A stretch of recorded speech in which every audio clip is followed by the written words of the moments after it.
Hello everyone and welcome back to my channel. If you're new here, thank you so much for joining us. My name is Annabeth and today's video is going to be the fourth in a series of me learning how to use my Dean & Bean sock machine. So in the last video, I made my first real project on this here machine. I made a setup on it. It was a lot. It took a lot of time and patience, but we have it now, and I learned a lot, so ultimately it was worth it. But now I'm going to use said sock bonnet for a different project. So if you watched that video, you may remember that the yarn that I used for this sock bonnet is the pumpkin patch from Teeny Button, the pumpkin patch colorway. And I have quite a bit of it left still. I forgot my notebook that told me how much I had left after the pair of socks I made with it. And then I know this was about 20 grams of yarn that it ended up using. So I have a decent amount left, and I am somebody who likes to use up all of everything, you know, like I eat my leftovers and stuff, which I know a lot of people do. I'm not special because of it or whatever. Anyway, I'm getting off track. I have already wound this up from a cake onto a cone, and I want to use up more of it before I move on. So because the sock bonnet taught me so much but also took a really long time, I don't feel really ready to learn more sock skills just yet, because I know heels and toes, learning how to do that and like dealing with heel forks and added weight and all of that extra stuff, like I don't have the mental capacity for that just yet. So instead, I'm going to make a little bit of an easier project today with this yarn. What project am I going to make, you ask? Great question. So glad you asked. I am going to be pretty much recreating a project that my friend Rachel from Rachel is Knitting, the person who inspired me to get a Dean & Bean machine, a project she made over on her channel. You can find it there. She made little pumpkins with her sock machine, or a little pumpkin. I don't remember exactly if she made more than one or not. But I decided, hey, it's pumpkin yarn. Fall's my favorite season. It is currently not fall. It is currently January. So I need a little bit of like happy fall vibes in my life right now. So I'm gonna go ahead and try and make a pumpkin today. So in Rachel's video, she used a 56 needle cylinder. You can't see that. One moment. There we go. So in Rachel's video, she used a 56 needle cylinder. I don't have a 56 needle cylinder. I have a 60, a 64, and a 72 right now. Right now, my 64 is the one that's on the machine. So I just decided to do a little bit of math, and since she did 60 rows of knitting with her 56 needle cylinder, and I really liked the pumpkin that produced, it created like this really cute like squat pumpkin. I just decided to do a simple ratio, solve for X, that kind of thing. So 60 rows divided by 56 needles, and then multiplied again by 64 needles. So that gave me where X equaled 68.57 rows. Now, as we know, can't really do 0.57 of a row because then like your project's a little unequal. It's kind of like those word problems where like there's 22 students going on the movie field trip. How many vans do you need? Like you can't have half a van, you know? So anyway, I'm getting off point again. I am going to crank either 69 or 70 rows for this pumpkin. And I'm not feeling very narrating-y today, so I'm just gonna go ahead and flip the camera around, let it focus on this. Maybe I'll do a voiceover to kind of tell you what I'm doing. But yeah, I'm just gonna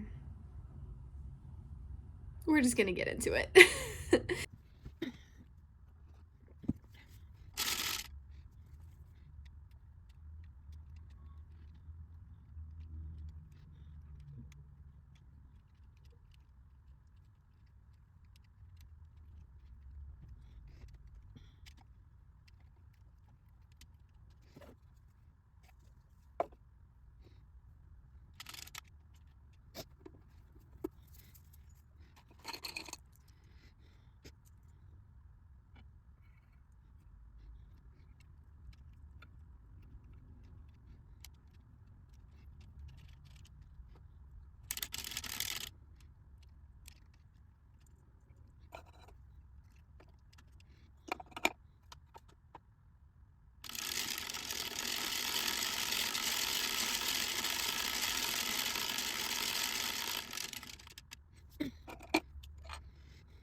I got my notebook. So the first pair of socks that I made with this yarn, I used 43 grams. So I had 57 grams of yarn left after that pair of socks. Then I used this yarn for the setup bonnet. I used about 20 grams for that. So that puts me at 37 grams left. And I just used 14 grams for Miss Ma'am right here. So that puts me at, what did I say? 57 grams left. Then 37 grams left, then 13. So that puts me at 23 grams left. Is that right? Hang on, where's my calculator? Okay, so I had 100, and then I used 43 for these socks. Then I used about 20 for the sock bonnet. Then I used 14, yep, 23 grams left. So I'm gonna make another one. We'll see how that goes. My phone will probably die before I finish recording making another one.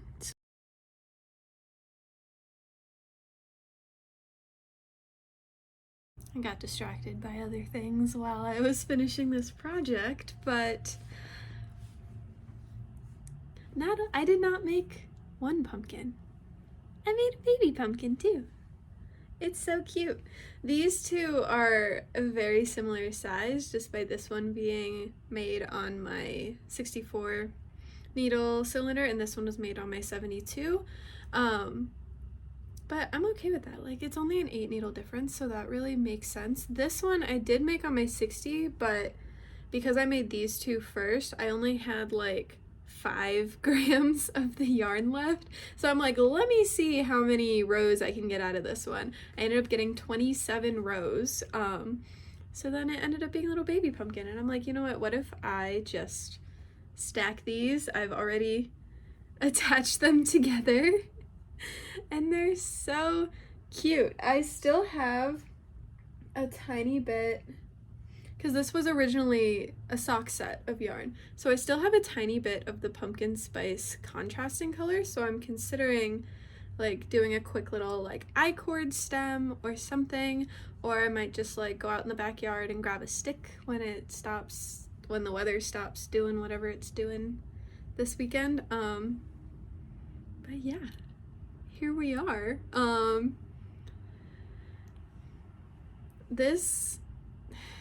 I love it so much, first of all, but this project also kind of like renewed my confidence in cranking after like the sock bonnet saga last time I made a project. So this is just, I love it so much. My little pumpkin stack, pumpkin pile.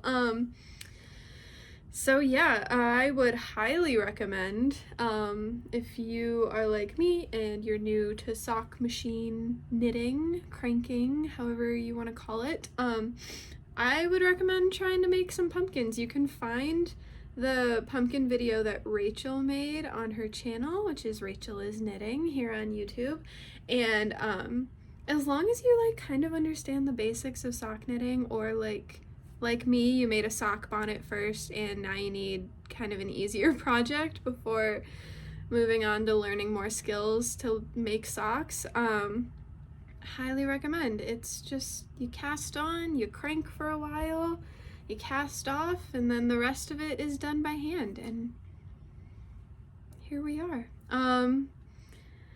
So yeah, that's all I got for you guys today. Pretty tired, gotta go eat dinner soon.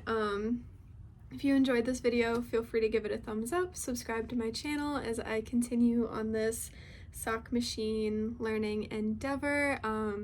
Also hoping to post a knitting update, my first knitting update of the new year soon, because I do have a few finished cranked projects now, and then I also should have a finished hand knit project as well soon. So yeah, that just about wraps it up.